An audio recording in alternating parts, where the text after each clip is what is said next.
Imagine stepping outside into a world where winter never truly ends. The air stings your lungs at minus 20 degrees Celsius, minus 4 degrees Fahrenheit. Snow crunches beneath fur boots, stitched from the hides of animals that could trample you in an instant. Across the horizon, a herd of mammoths, towering at 4 meters, 13 feet tall, and weighing up to 6 tons, moves like living bulldozers through the frozen steppe. Behind them lurks a cave lion, heavier than today's tigers and hungry for anything on 2 legs or 4. And somewhere in this hostile wilderness is you. Not Homo sapiens as we know today, but a fragile ancestor, clinging to survival with nothing but stone blades, fire, and hope. The Ice Age was no backdrop. It was the ultimate test, an unforgiving forge that hammered our ancestors into who we are now. The question is, how did an age of ice create the warm-blooded species that conquered the planet? When most people picture the Ice Age, they imagine a planet frozen solid, endless blizzards, glaciers everywhere, saber-toothed cats lurking in the snow. But the truth is more complicated. An Ice Age isn't just one long freeze, it's a cycle of glaciers advancing and retreating, reshaping continents over tens of thousands of years. The one that concerns us most, the Quaternary glaciation, began about 2.6 million years ago. And technically, it's still happening today. Massive ice sheets carved valleys across North America and Europe. Sea levels rose and fell by over 120 meters, 400 feet, and entire ecosystems came and went. For animals, it was extinction or adaptation. For humans, it was transformation. The cold sculpted not just our landscapes, but our bodies, our tools, and even our social bonds. In other words, without the Ice Age, there would be no us. The Ice Age was less a single event and more a planet on repeat. Glaciers advanced like bulldozers, then retreated again, leaving behind sculpted valleys, crushed forests, and vast plains of frozen grassland. Imagine Canada, the northern US, and most of northern Europe buried beneath ice sheets up to 3 kilometers thick. That's nearly 2 miles of frozen weight pressing down on the land. As the ice grew, oceans shrank. Sea levels dropped by more than 120 meters, about the height of a 40-story building. Where today you'd find the English Channel, there was dry tundra connecting Britain to Europe. Siberia and Alaska were bound together by a vast bridge of land, opening a path to the Americas. But the climate's whiplash wasn't kind to animals. Entire groups of megafauna thrived and then vanished. Woolly rhinoceroses roamed the steppes, cave bears prowled the forests, and saber-toothed cats stalked prey with teeth as long as steak knives.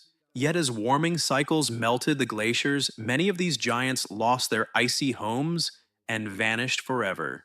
For humans, these swings were both curse and opportunity. When ice locked up water, grassland spread, creating hunting grounds rich with bison, mammoths, and wild horses.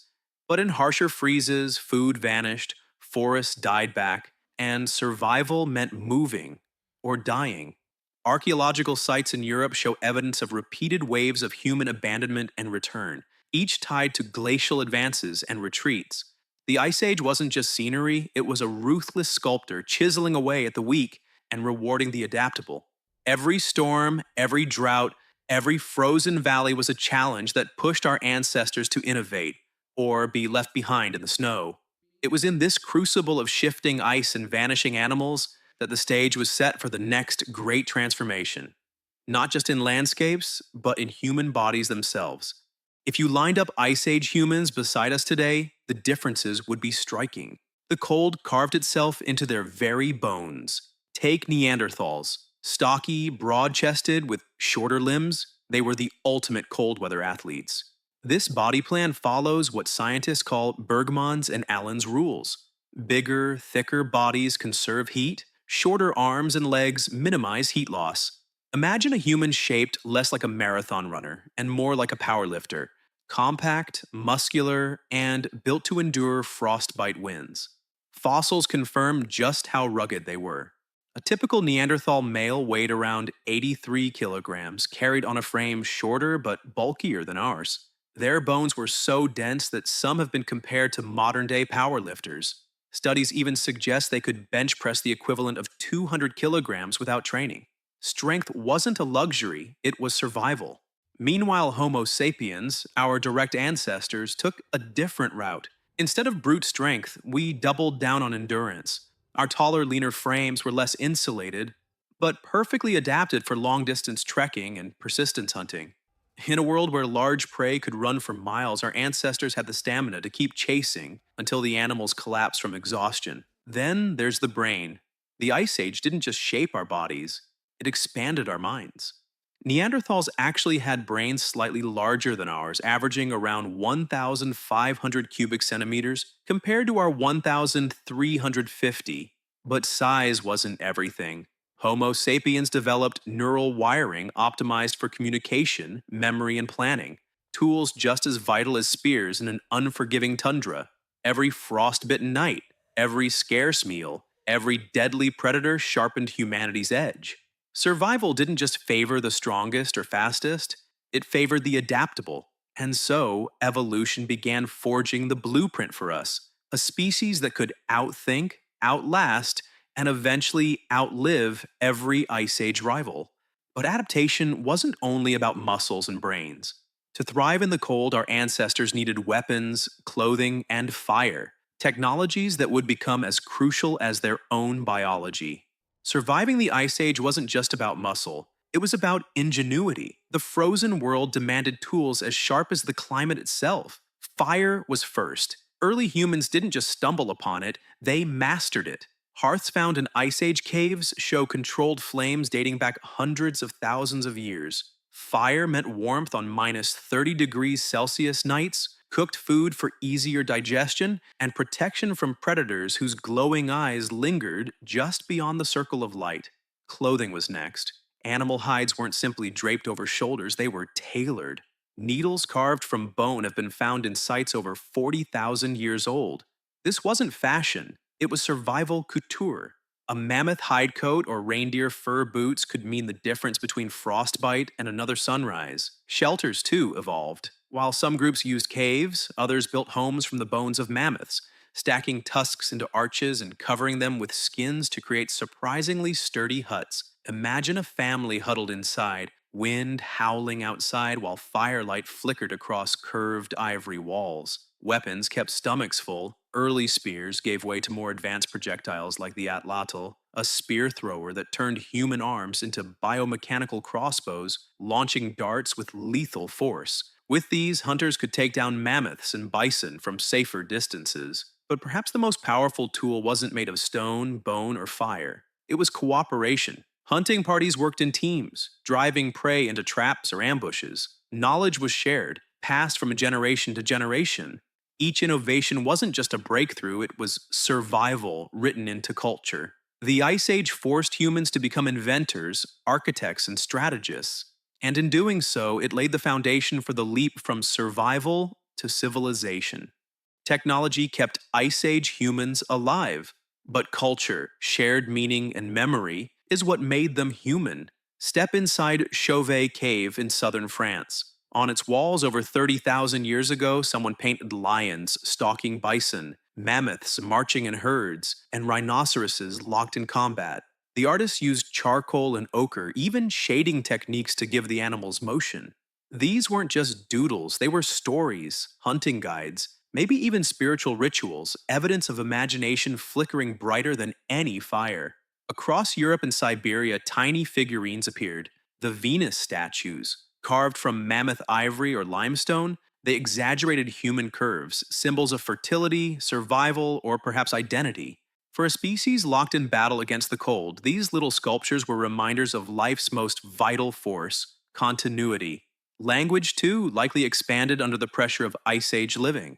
Coordinating a mammoth hunt or migrating across treacherous glaciers demanded more than grunts and gestures. Complex speech forged tighter bonds and larger tribes, creating networks of cooperation that no other species could rival. Even burial practices changed. Graves from this era show bodies carefully placed with ornaments or tools, signs that humans were not only surviving, but pondering meaning beyond death. The Ice Age didn't just harden our ancestors, it deepened them. Under frozen skies, humans became storytellers, artists, and philosophers. Out of scarcity grew culture, out of danger grew connection. And soon, those connections would carry them farther than ever before across entire continents. The Ice Age didn't just sculpt landscapes, it redirected humanity's entire journey. As glaciers locked up water, sea levels fell dramatically.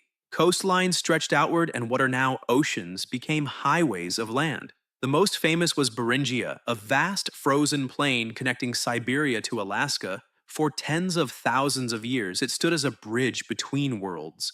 Through this icy gateway, small bands of humans crossed into the Americas. Genetic evidence suggests these pioneers may have been as few as a few thousand individuals, yet their descendants spread across two continents, from the Arctic tundra to the Amazon rainforest. Europe told a similar story. When the ice retreated, corridors opened through the Alps and along river valleys, inviting migrations and mixing between Homo sapiens and Neanderthals. DNA shows the two groups didn't just meet, they mingled.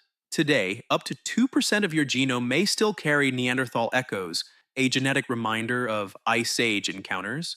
The cold forced movement and movement spread ideas, genes, and resilience.